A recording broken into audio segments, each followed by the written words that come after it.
Bienvenue dans les podcasts de l'Oasis à Morges.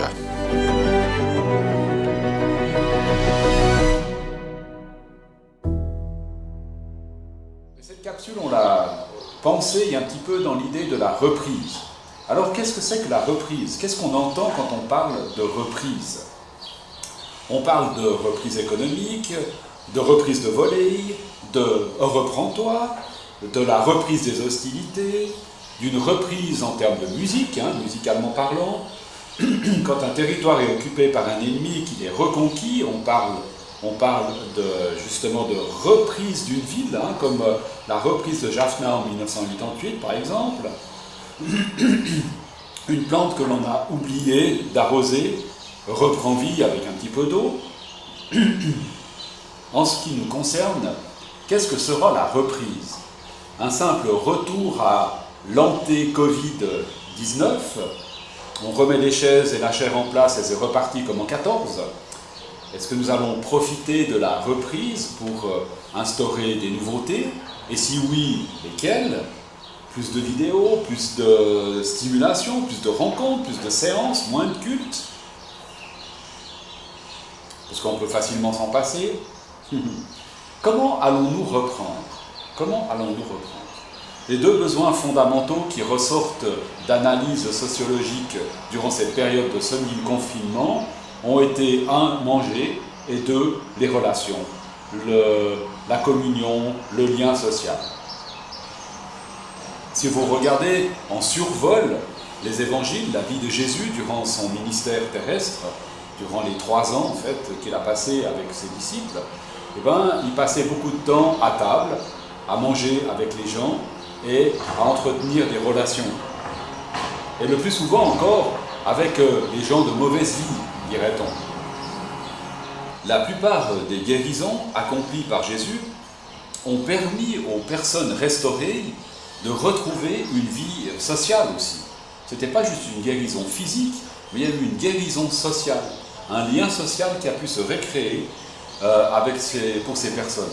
Ce qui leur a aussi obligé à recommencer à travailler pour certains. Le paralytique qui tout d'un coup peut remarcher, etc., on ne va plus lui donner l'aumône.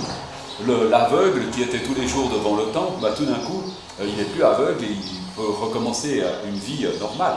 Donc il y a une responsabilisation aussi qui va avec la guérison. 2 choses que je peux dire que Dieu m'a données en arrivant ici, maintenant il y a bientôt une année, c'était relationnel et puis bienfaisance. C'est les 2 mots un petit peu qui ont résonné en moi quand on est arrivé ici avec Christine il y a une année. Et le constat que je peux faire après ces quelques mois, c'est que le corps, j'allais dire Oasis, fonctionne bien.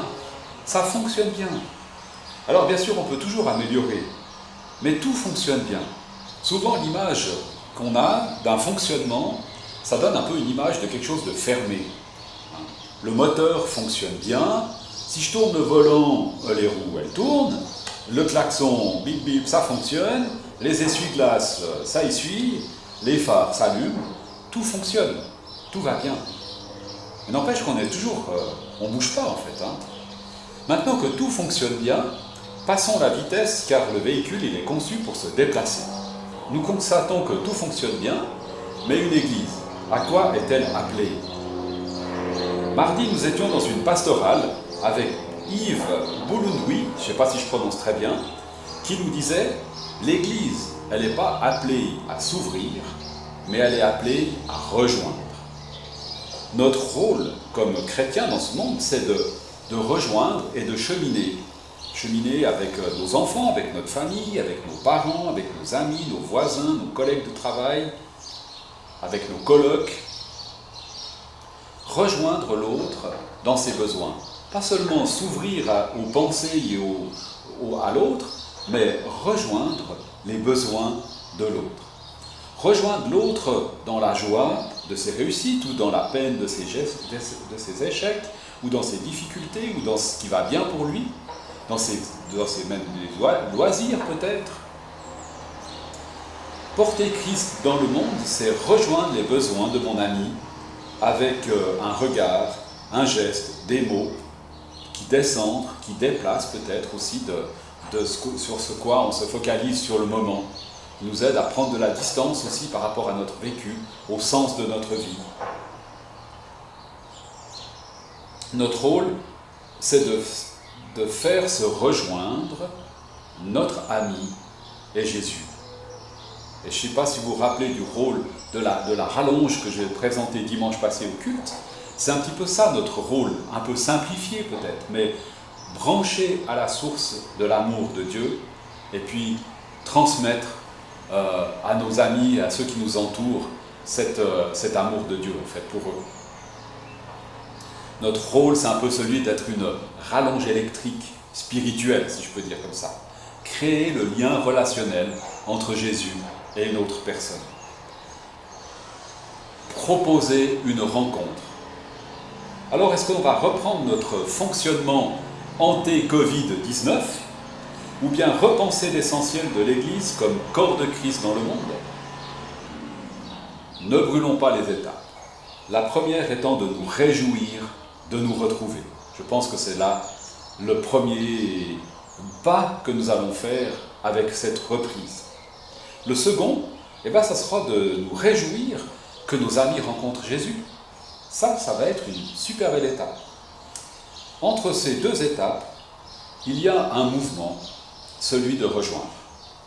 Et ce mouvement, il est à la fois simple comme dire bonjour et sourire à quelqu'un, et il peut aussi être difficile, voire même risqué, comme nous l'avons vu dans la capsule alpha de mercredi.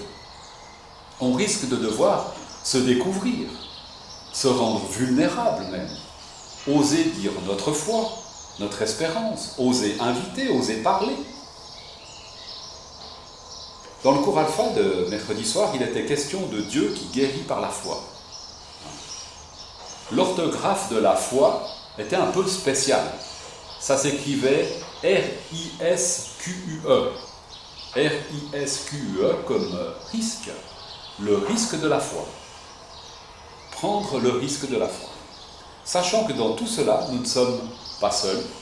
Jésus lui-même te dit « Je suis avec toi tous les jours ».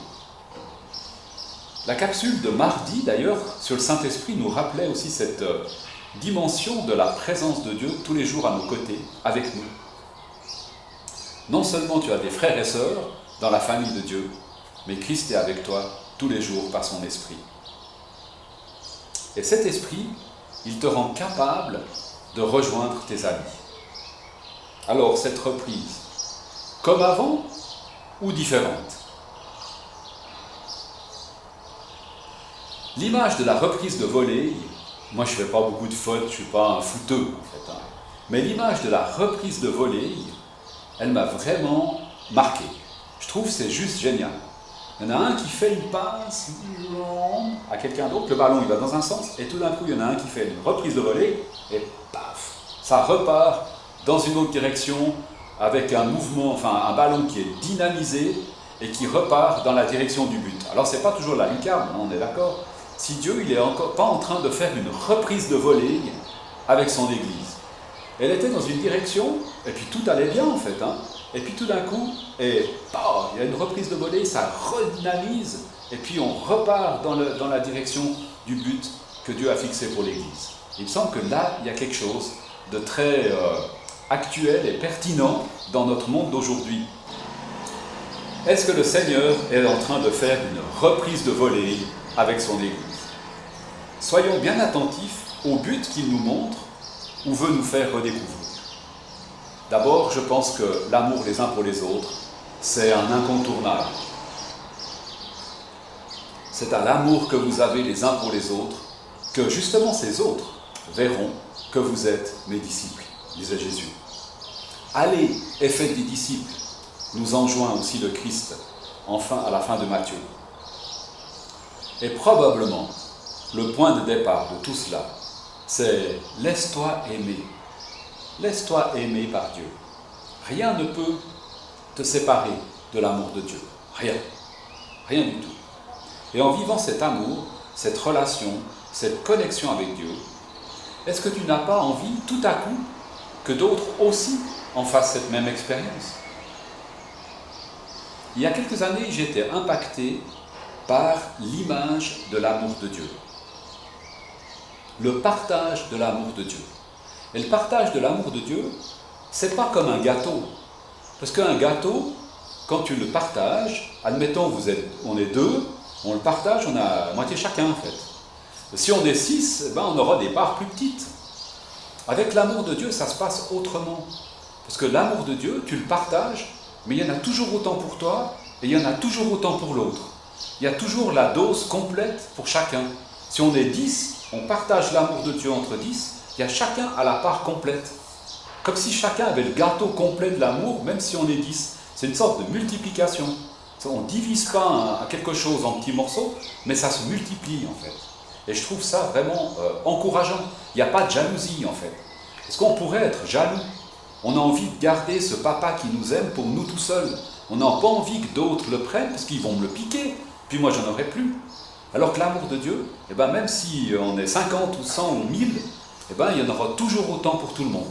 Et ça, c'est vraiment, ça casse toute la notion de compétition, de comparaison, de jalousie. Tout ça, c'est mis au rebut parce qu'on en a tous autant en fait. Et je trouve ça juste génial. J'aimerais terminer cette capsule, j'aimerais terminer cette lecture avec un petit passage biblique d'Éphésiens 3, les versets 14 à 20. Éphésiens 3, à partir du verset 14, et c'est Paul qui parle.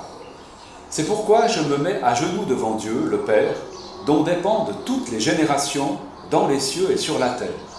Je lui demande que selon la richesse de sa gloire, il fortifie votre être intérieur par la puissance de son esprit, et que le Christ habite dans vos cœurs par la foi. Je demande que vous soyez enracinés et solidement établis dans l'amour. Ainsi, vous aurez la force de comprendre, avec tous ceux qui appartiennent à Dieu, combien l'amour du Christ est large et long, haut et profond, et vous connaîtrez alors son amour, bien qu'il surpasse toute connaissance, et vous serez ainsi comblés de toute la plénitude de Dieu. À Dieu qui a le pouvoir de faire infiniment plus que tout ce que nous demandons ou même imaginons, par la puissance qui agit en nous, à lui soit la gloire dans l'Église et par Jésus-Christ, dans tous les temps et pour toujours. Amen. Un magnifique texte de Paul. Alors, peut-être que rien n'a changé au niveau de cette salle qu'on va redécouvrir dimanche, mais je prie que nos cœurs soient changés par l'amour du Père, qui nous aime tellement et qui aime tellement mes amis. Alors soyez tout plein bénis dans cette suite de cette semaine, et puis on se dit à dimanche